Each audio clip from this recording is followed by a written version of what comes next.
Take me home, United Road, to the place I belong, to Old Trafford, to see United. Glory glory Manchester United.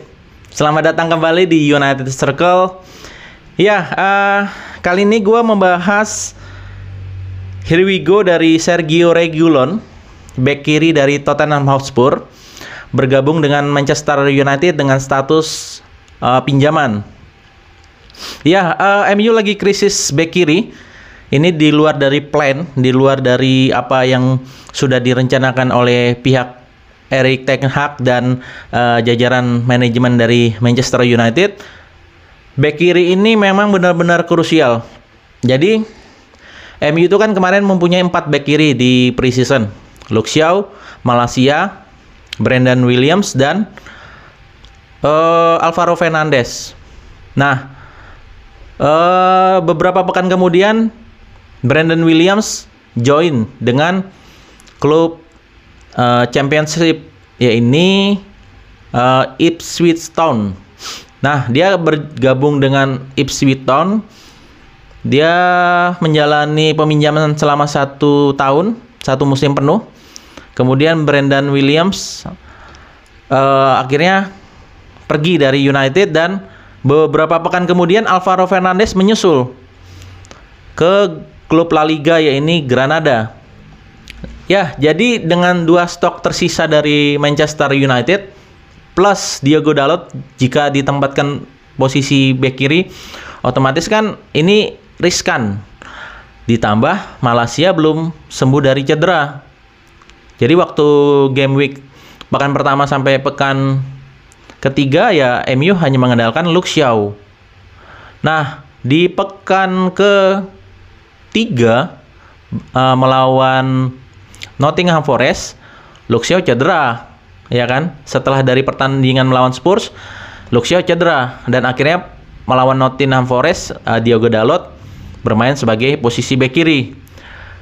Tentunya ini merupakan kabar buruk ya, kalau misalnya Dalot cedera, otomatis kan bek kiri nggak ada.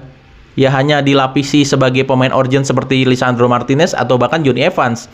Tapi kan itu tidak bisa maksimal ya. Maka dari itu MU membutuhkan peminjaman bek kiri. Ada 3 kandidat kemarin: Cucurella, Reguilon, dan Marcos Alonso. Gue secara pribadi sih memihak ke Cucurella karena secara gameplay, kemudian dari menit bermain, Cucurella menit bermainnya kurang di Chelsea, jadi mempunyai peluang untuk join dengan United. Nah, ada kendala dari transfer peminjaman Cucurella menjelang 2 hari bursa transfer ditutup karena Chelsea merubah atau merevisi dari klausul kontrak peminjaman yang mengharuskan United menaikkan lagi tawaran peminjaman. Jadi otomatis ya hal ini juga membuat United sangat berat ya, karena United memang nggak butuh-butuh banget bek kiri karena keadaan urgent dan cedera pemain. Ya kita nggak tahu ya cedera itu datang kapan aja. Jadi otomatis MU mengundurkan diri dari perburuan Marc Cucurella. Nah, akhirnya dijatuhkan pilihan ke opsi kedua, yakni Sergio Reguilon.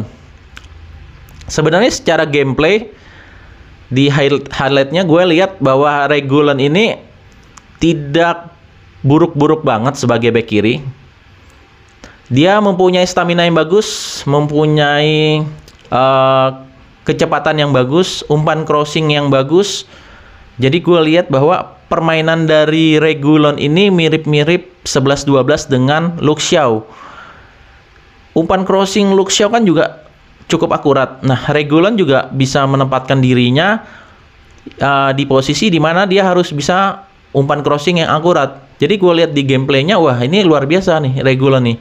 Bisa-bisa umpan crossing yang memanjakan Rasmus Højlund untuk bisa secara postur tubuh kan ya Højlund tinggi menjulang 190 plus. Jadi gue pikir sih ini santapan yang empuk lah, makanan yang empuk untuk Højlund jika mendapatkan umpan crossing dari Reguilon.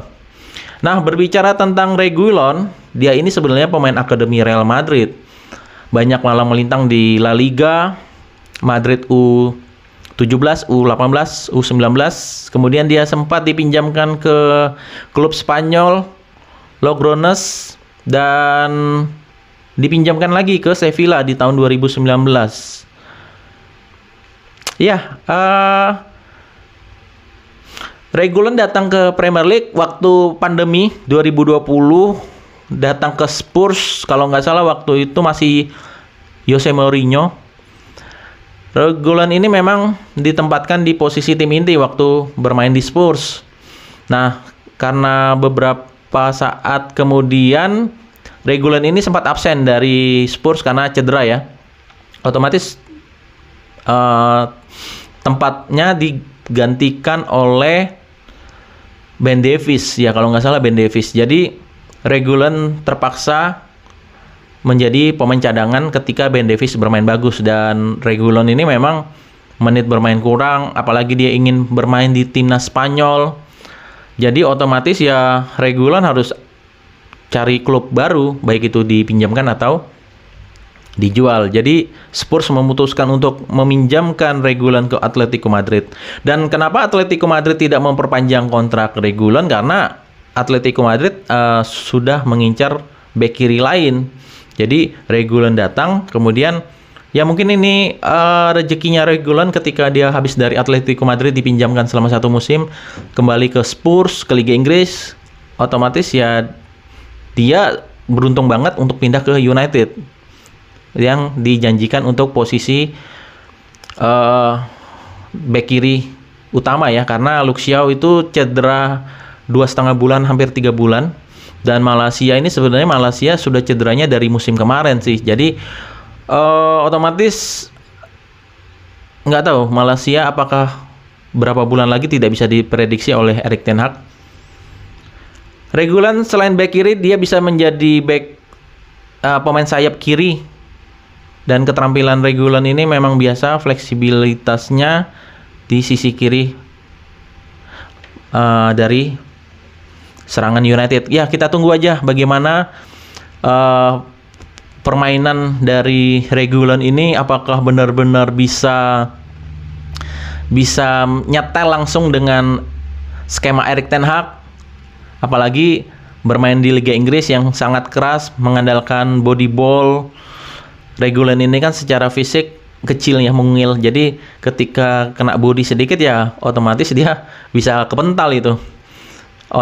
Dan kelemahan dari Reguilon ini juga dia tidak bisa mengantisipasi umpan-umpan crossing, menyundul ya, karena postur tubuhnya yang mungil. Jadi otomatis 178 cm ya, ini postur yang kurang ideal untuk seorang bek kiri. Tapi ya plus minus ada juga di Reguilon. Nah, berbicara tentang gelar yang diraih oleh Reguilon ini cukup mentereng ya. Europa League bersama Sevilla di tahun 2019-2020. Kemudian Reguilon juga pernah meraih FIFA World Cup 2018 bersama Real Madrid. Otomatis ya ini bukan pemain kacangan, ini udah pemain senior sih di timnas Spanyol. Dia juga sering mendapatkan garansi bermain. Oke, kita tunggu bagaimana dari permainan Reguilon di nanti malam ya versus Arsenal. Reguilon bermain menjadi starter. Sekian dulu review dari saya tentang peminjaman Sergio Reguilon dari Tottenham Hotspur. Dan jika kalian menikmati video saya, silakan klik tombol like. Dan jangan lupa klik tombol subscribe-nya jika kalian ingin mendapatkan konten terbaru dari saya seputar Manchester United. Kritik saran bisa kalian cantumkan di kolom komentar. Dan ingat, kritik saran tersebut harus santun. Sekian dari saya. Glory Glory Manchester United.